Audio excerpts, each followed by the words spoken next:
Hello everyone, চলে এসেছি সেজে গুজে। তো দেখো, কলকাতায় ঘুরতে যাব। বর মশাই এখনো ঘুম থেকে ওঠেনি। আর বরের চুল কাটা স্টাইলটা দেখো, নতুন স্টাইল কেটেছে। কেমন লাগছে অবশ্যই জানিও। এটা হচ্ছে গরমের চুলের কাটিং, গরমের জন্য আর কি। এত গরম পড়েছে না, ছোট ছোট করে মিলিটারি ছাট করে ফেলেছে। যাও না, কি জামা পরবে পরো। তো এখন থেকে আমি আমার ব্লগটা স্টার্ট করলাম, আর তোমরা সাথে থাকো আর দেখতে থাকো, বেশি কিছু বললাম না। তো দেখো, আমি এই কুর্তিটা পরে সেজে রেডি হয়ে বেরিয়ে পড়েছি। আর নিচে যে দেখছো, নিচে শুয়েছিলাম, বিছানা করা আছে। বর এখনও শুয়েছিল বলে বিছানাটা তোলা হয়নি। মানে এত গরমে খাটে শোয়াই যাচ্ছে না, এরকম একটা ব্যাপার। তো আজকে কলকাতার ওই সাইডে একটু ঘুরতে যাওয়ার ইচ্ছা আছে, ধর্মতলার ওদিকে। তো দেখা যাক। দুটো জায়গায় যাওয়ার কথা ছিল আজকে। একটা হচ্ছে বাটা, মানে আমাদের ওপারে। ভেবেছিলাম দুজনে মিলে স্কুটি নিয়ে যাব। মানে নৌকাতে অবভিয়াসলি নৌকায় করে পার হতে হবে। আর ওদিক থেকে স্কুটিটা নৌকায় নিয়ে, আর ওদিক থেকে স্কুটিতে করে চড়বো, ঘুরবো আর কি ওই দিকটা।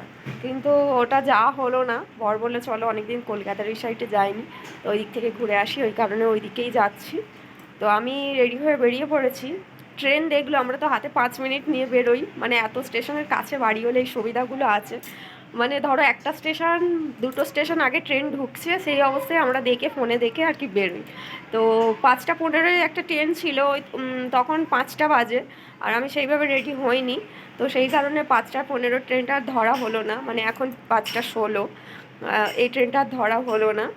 তো লাস্ট আরেকটা ট্রেন, লাস্ট না মানে এরপরে নেক্সট ট্রেন আছে 6টায়, তো ওটাই ধরবার প্ল্যানিং আছে। তো আমি তো রেডি হয়ে গেছি, বর রেডি হয়ে গেলে বেরিয়ে যাব। কী জামা পড়ছে ওইটা? ঠিক আছে, চলো বর রেডি হোক। তারপর মিস্টার রয় রেডি হয়ে গেছে। মিস্টার রয়ের ফুল লুক দেখো। মিস্টার রয়কে যা লাগছে না। মিস্টার রয়ের সামনে চলে এসো, একটু হাই বলে দাও। করছে দেখো কেমন, এদিকে তাকিয়ে তো বলবে। শয়তানের মতো কেমন করছে, মাঝে মাঝে ভিডিওতে আসে আর ওই রকম করে, দেখো তো খালি। এখন 6 মাস বাকি আছে মহিষাসুরের হাসি হাসতে, দুর্গাপুজোর বাকি আছে। গরমে কিরকম এনজয় করছেন মিস্টার রয়? এই দেখো মিস্টার রয়ের চুল কাটাটা দেখো, হেভি চুল কেটেছে তো। আর নতুন স্টাইলের চুল কাটা। এই দেখো মিস্টার রয় আর মিষ্টি রয়।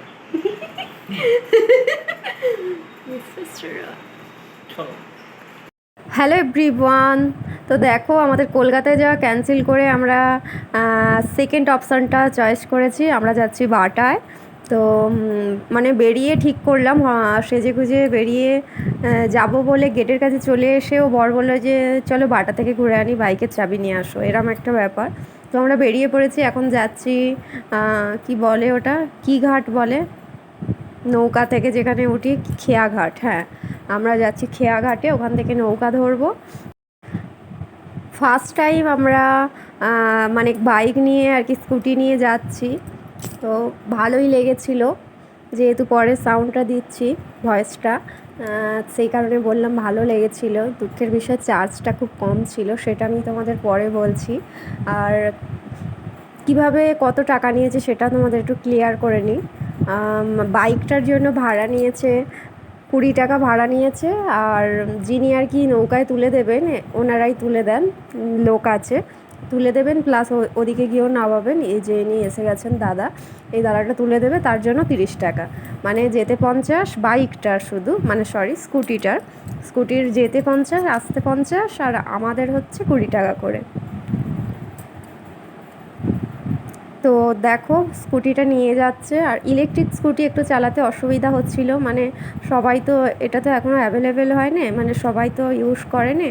মানে দাদাটাই বলছিল, আমরাও বললাম সাবধানে তুলুন, নাহলে অসুবিধা হবে, কারণ এটা এমনই সিস্টেম।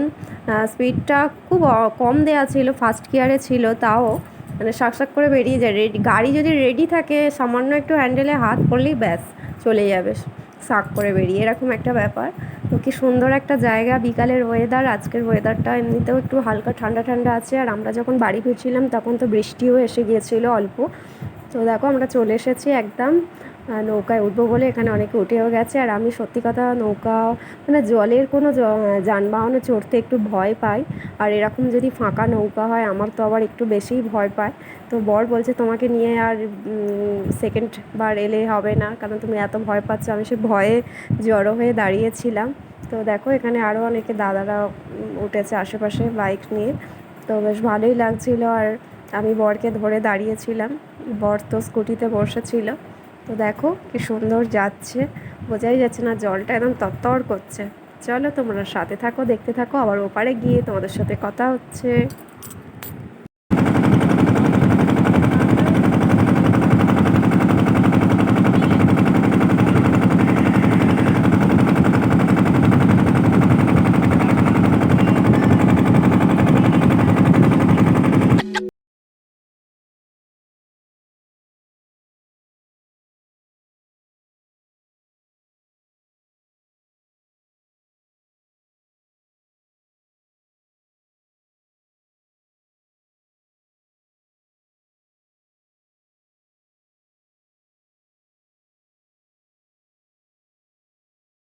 আমরা তো চলে এসেছি এপারে। এপারে এসে দাদাটা গাড়িটা নামিয়ে দেওয়ার পর আমরা যাচ্ছি ব্রিজ ধরে।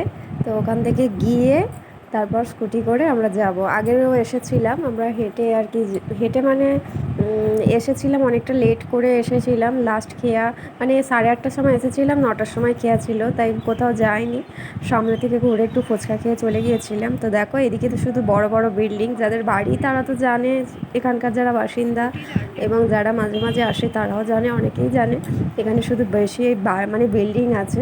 মানে আমার খুব একটা সত্যি কথা ভালো লাগেনি। কলকাতা তবু ভালো লাগে, কেন জানি না এখানে আমার অতটা ভালো লাগেনি। কীরকম একটা কি বলবো, ছাড়ো ছাড়ো আরও আরও ভাব এরকম, মানে লোকসংখ্যা যেন নেই আর কীরকম একটা পর মনে হচ্ছিল। মানে যত বাড়ি আছে মানে বিল্ডিং আছে সেই তুলনায় মানুষ যেন সেইভাবে দেখতে পাইনি ঘরোয়া। তো যাই হোক আমরা দুজনে ফুল এনজয় করছি, মানে দুজনে দুজনের সাথে এনজয় করছি, বাকিটা সেইভাবে করিনি। আর খাওয়া দাওয়া তো আছেই। তো দেখো আমরা দুজনে যাচ্ছি। আর বর বলছে বেশি ফোন নিয়ে হাত বাড়িয়ে ভিডিও করো না, ফোন টোন কেউ নিয়ে চলে গেলে তখন মাথা খারাপ হয়ে যাবে। তো সেইটাই বলছে, প্রত্যেকবার যেরকম বলে। আর আমি বলছি না, আমি লোক দেখেই করছি, সামনে পিছন দেখে ভিডিও করছি, আশেপাশে কেউ এলে আমি অফ করে দিচ্ছি। এইভাবে দুজনে গল্প করে করে চলছে। যেহেতু ইলেকট্রিক স্কুটি দারুণ লাগছে চড়তে, আর আমাদের স্কুটিটা এত স্মুথভাবে যায়, স্মুথলি মানে যে চড়বে সেই জানে। মানে খুব সুন্দর, যে চালায় তারও আরাম এবং যে পিছনে বসে তারও আরাম। আর ওয়েদারটাও সুন্দর ছিল বিকালবেলা, তো দারুণ এনজয় করেছে দুজনে। তো দেখো চারিদিকে শুধু বিল্ডিং আর বিল্ডিং, যেদিকে তাকাচ্ছি সেদিকেই বিল্ডিং। তো গাড়ির চার্জ আমি সকালে ওকে বলেছিলাম যে বাটায় যাও বা না যাও তুমি একটু চার্জে দিয়ে দাও, যেহেতু চার্জ সেইভাবে নেই।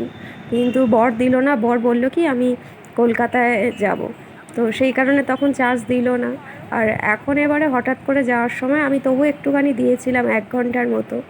তো ওতে আর কী হবে, যেহেতু 8 ঘন্টা চার্জ দিলে ফুল চার্জ হয়, 1 ঘন্টায় আর কতটা যাবে। তো সেইভাবে আমরা বেশিক্ষণ গিয়েছিলাম, অনেকটাই গিয়েছিলাম, তবুও বেশি রাস্তা যেতে পারিনি ভয়ে চলে এসেছিলাম। প্লাস বিদ্যুৎ চমকাচ্ছিল, আকাশ ডাকছিল। আর আজকে আমি বিকালবেলা উঠে চা খাইনি, আমার একটু চায়ের অভ্যাস আছে, মানে লিকার চাই খাই। কিন্তু আজকে ঘুম থেকে ওঠার পর আমের শরবত করেছিলাম পাকা আম দিয়ে, আর সেটাই খেয়েছিলাম ঠান্ডা ঠান্ডা। বর আর আমি বলেছিলাম চলো রাস্তায় বেরিয়ে দুজনে মিলে একটু চা খাওয়া হবে। তো দেখো আমরা এসে ফার্স্ট চায়ের দোকানে দাঁড়িয়েছি, বড় একটু চা খাচ্ছে আর আমিও খাচ্ছি। যেহেতু লিকার চা আমরা দুজনে খাই, কিন্তু লিকার চা করতে অনেকটা সময় লাগবে বলে বর বললো যে চলো আদা দিয়ে যখন দুধ চা হয়েছে অল্প করে ওটাই খেয়ে নিই। তো খেয়ে দিয়ে আবার বেরিয়ে পড়েছি। আর সামনে এটা কিসের মন্দির এটা ঠিক জানি না, খেয়াল করলাম না। তো এখানে একটা সামনে মন্দিরও আছে, বেশ ভালো লাগছে। তো চলো তোমরা। আর দেখো আমরা এবারে খুব খিদে পেয়েছে, যাওয়ার সময় হয়ে এসেছে বাড়ি যাওয়ার। তো ফেরার পথে আমরা ঢুকে পড়েছি একটা হোটেলে। তো এখান থেকে যেটা দেখলাম এখানে হোম ডেলিভারি বেশি হয়, মানে লোক আসছে কিনে নিয়ে চলে যাচ্ছে। সেই কারণে এখানে বসে খাওয়ার সেরকম কোনো ব্যবস্থাও নেই, কোনো একটা ফ্যানও নেই। তো আমরা সেইভাবে জানি না, তবে রান্নাটা দারুণ হয়েছিল।